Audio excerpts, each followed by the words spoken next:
نعمته ونصلي على رسوله الكريم أما بعد فأعوذ بالله من الشيطان الرجيم بسم الله الرحمن الرحيم السلام علیکم ورحمۃ اللہ وبرکاتہ۔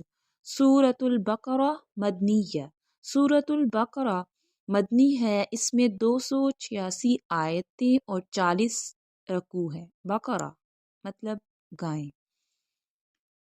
اعوذ باللہ من الشیطان الرجیم بسم اللہ الرحمن الرحیم الف لام میم الف لام میم ذالک یہ الکتاب کتاب لا نہیں ریب شک فیہ اس میں ہدن ہدایت ہے للمتقین واسطے پرہیزگاروں کے۔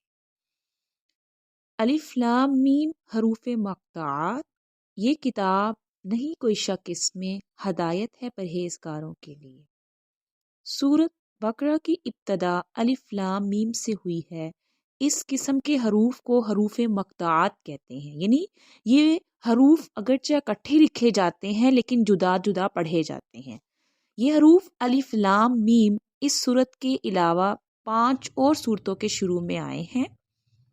ان حروف کے علاوہ اس قسم کے کچھ اور حروف بھی ہیں جو قرآن مجید کی مختلف سورت کے شروع میں آئے ہیں۔ حروف مقطوعات سے شروع ہونے والے جو صورتیں ہیں ان کی تعداد کتنی ہے؟ 29 ہے۔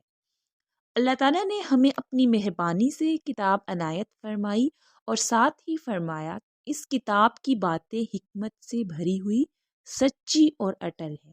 اس میں کسی قسم کا شک و شبہ نہیں ہے۔ اس میں جو وعدے کیے گئے ہیں وہ یقینی طور پر پورے ہوں گے، اور جو تعلیم اس میں دی گئی ہے وہ بلا شبہ بالکل درست نتیجے پر کی گئی ہے۔ اگر کسی کو کوئی شک والی بات نظر آئے تو وہ تھوڑے سے غور و فکر سے خود قرآن مجید ہی کے ذریعے سے دور ہو سکتی ہے۔ قرآن مجید کی تعلیم عقل کی پہنچ سے دور نہیں، انسانوں کو دعوت دی جاتی ہے کہ وہ تجربہ کر کے قرآن کی سچائی کو آزما لیں۔ یقیناً اس کے استعمال سے ان کی ہر تکلیف دور ہو جائے گی۔ کون نہیں جانتا کہ عرب قوم جہالت میں ڈوبی ہوئی تھی، وہ سب سے زیادہ پسماندہ تھی۔ جب اس قوم نے قرآن مجید کی تعلیم پر عمل کیا تو وہ اخلاق، معاملات، رہن سہن، تعلیم و حکمت، سیاست اور معاشیت، غرض زندگی کے ہر مرحلے میں کامیاب ہو گئی۔ جو سب سے پہلے پیچھے تھے وہ قرآن مجید کی بدولت سب سے آگے ہو گئے۔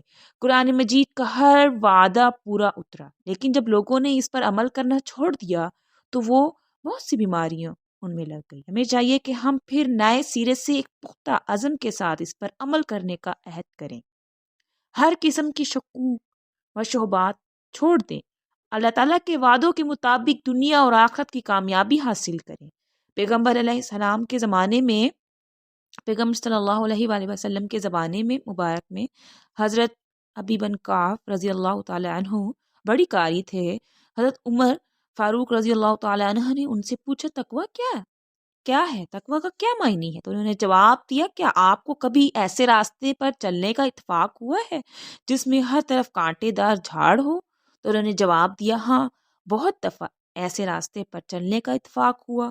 تو حضرت ابی بن کعب رضی اللہ تعالیٰ نے کہا، تو پھر آپ نے وہاں کیا کیا؟ عمر رضی اللہ تعالیٰ نے کہا، میں نے اپنے دامن سمیٹ لیا اور پوری کوشش کی کہ کانٹے میرے جسم کے کپڑوں میں نہ الجھیں، اور میں سلامتی سے ایسے راستوں سے نکل گیا۔ حضرت ابی بن کعب نے فرمایا، تقویٰ اسی کو کہتے ہیں کہ دنیا میں پھیلے ہوئے کفر و شرک، گمراہی اور دیگر خرابیوں سے انسان بچ کر نکل جائے۔ جو شخص ان خرابیوں سے دامن بچا کر نکل گیا وہی پرہیزگار ہے۔